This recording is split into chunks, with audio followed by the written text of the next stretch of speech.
네, 중국을 방문 중인 문재인 대통령이 어제 시진핑 중국 국가주석과 세 번째 정상회담을 진행했습니다. 자세한 내용 취재기자 연결해서 들어봅니다. 김준호 기자. 네, 보도국입니다. 네, 어제 문재인 대통령과 시진핑 주석의 회담 어떤 내용이 나왔습니까? 네, 어제 저녁 문재인 대통령 부부는 마중 나온 시진핑 주석 부부와 인사를 나눈 뒤에 중국 의장대 사열을 받으며 정상회담장으로 이동했습니다.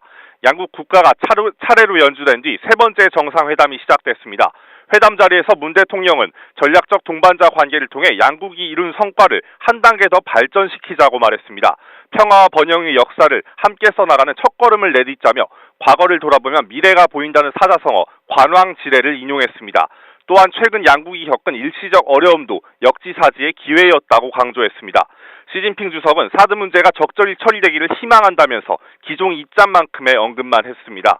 난징 대학살 추모식에 주중 한국 대사가 참석한 데 감사를 표하고 문 대통령의 이번 방문이 양국 관계 개선에 중요한 기회가 될 것이라고 말했습니다. 한중 정상은 전쟁은 용납할 수 없고 한반도 비핵화 원칙을 견지하며 모든 문제는 평화적으로 해결하자는 등 4가지 원칙에 합의했습니다. 다양한 수단의 정상 간 한 라인을 구축하고 경제와 문화, 인적 교류를 넘어 정치와 외교, 안보 등 다양한 고위급 대화도 활성화하기로 했습니다. 시진핑 주석은 문 대통령의 평창올림픽 초청에 참석을 검토하겠다고 답했습니다. 청와대 관계자는 시진핑 주석은 한중 관계 회복을 위한 최고의 모멘텀이 이미 마련됐다는 표현을 썼다고 전했는데요.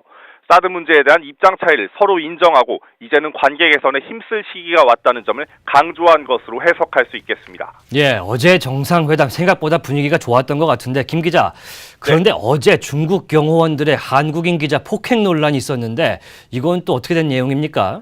네, 청와대에 따르면 어제 오전 11시 중국 베이징에서 열린 한중 경제무역 파트너십 개막식에서 문 대통령을 취재하던 국내 사진기자 2명이 행사를 통제하던 중국 경호원들로부터 폭행을 당했습니다.